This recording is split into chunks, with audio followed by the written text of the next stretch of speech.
दोस्तों, जज और मजिस्ट्रेट में यानी न्यायाधीश और दंडाधीश में क्या अंतर होता है। तो आज मैं आपको बताने वाला हूं कि जज और मजिस्ट्रेट में क्या अंतर है। तो ध्यान से सुनिएगा ये लेक्चर। दोस्तों, अगर आपने हमारे चैनल को सब्सक्राइब नहीं किया है तो हमारे चैनल को सब्सक्राइब करें और बेल आइकन को अवश्य दबाएं ताकि हमारी प्रत्येक वीडियो आप तक पहुंच सके। तो आइए चलते हैं, जज और मजिस्ट्रेट में क्या अंतर होता है। तो जज और मजिस्ट्रेट दो तरह के मामले होते हैं। एक होता है सिविल केसेस और एक होता है दांडिक मामला यानी क्रिमिनल केसेस। सिविल केसेस को हिंदी में कहते हैं व्यवहारिक मामला और उर्दू में दीवानी मामले। जो क्रिमिनल केसेस होते हैं उन्हें हिंदी में कहते हैं दांडिक मामले और उर्दू में फौजदारी मामले। तो सिविल केसेस क्या होते हैं, इनकी जानकारी मिलती है CPC 1908 के सेक्शन 9 में। तो सिविल केसेस कौन से हैं? ऐसे मामले जिसके अधिकार अनुतोष या क्षतिपूर्ति की मांग की जाए। क्रिमिनल केसेस कौन से होते हैं? ऐसे केसेस जिनमें दंड की मांग की जाए और अपराध के लिए प्रावधान है। तो दो तरह के मामले स्पष्ट समझ लें। तो सिविल केसेस और क्रिमिनल केसेस के एग्जाम्पल दे दूं, लेकिन कुछ मामले तो दोनों ही प्रकृति के होते हैं।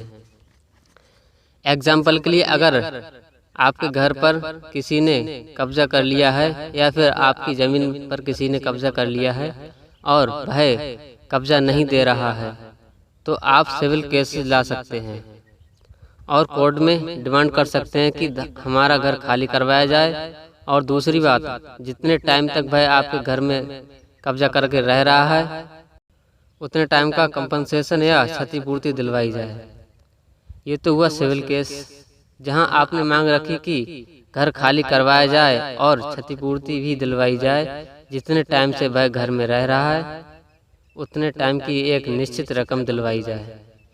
दूसरा तरीका है कि आप इस मामले को क्रिमिनल कोर्ट में ले जाएं, जहां पर आप मांग करें कि आपके घर पर कब्जा करने के जुर्म में उसे जेल में डाला जाए, सजा दिलवाई जाए। तो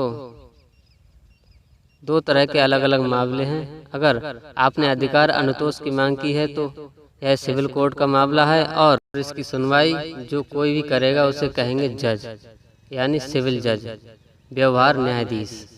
लेकिन वहीं आपने दंड की मांग की है तो जो कोई इस मामले को सुनेगा उसे कहेंगे दंडाधिकारी यानी मजिस्ट्रेट।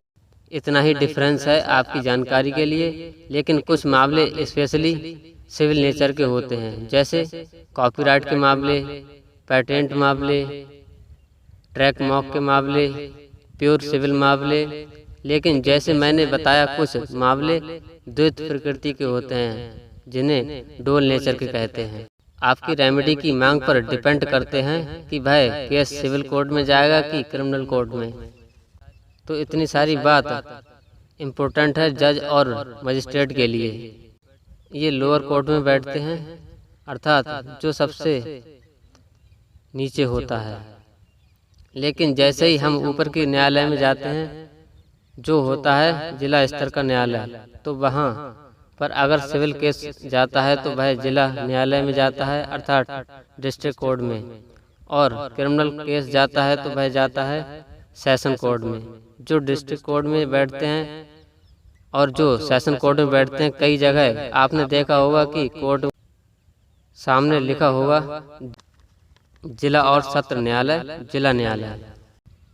वह जो क्रिमिनल केस को सुनेगा, तो जो जिला न्यायाधीश है डिस्ट्रिक्ट जज, वह सिविल मामलों को सुनता है और सत्र न्यायाधीश सेशन जज यह क्रिमिनल मामलों को सुनता है। तो जैसे ही हम ऊपर कोर्ट में जाते हैं तो दोनों ही जज हो जाते हैं। इसका मतलब है कि वह कुछ भी करेंगे वो न्याय होगा।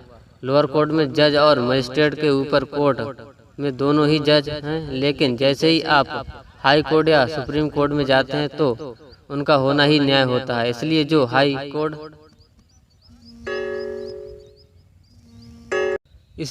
कोर्ट और सुप्रीम कोर्ट के जो जज होते हैं उन्हें न्यायमूर्ति कहते हैं। आपने शब्द सुना ही होगा न्यायमूर्ति, जस्टिस। इसलिए हाई कोर्ट व सुप्रीम कोर्ट के जज जो हैं उन्हें न्यायमूर्ति कहते हैं। न्यायमूर्ति जस्टिस मतलब है उनका वहाँ पर होना ही न्याय होता है, वो न्याय के प्रतिरूप हैं। तो इस तरह से हम जज और मजिस्ट्रेट, न्यायाधीश और न्यायमूर्ति, इन दोनों शब्दों में डिफरेंस करते हैं।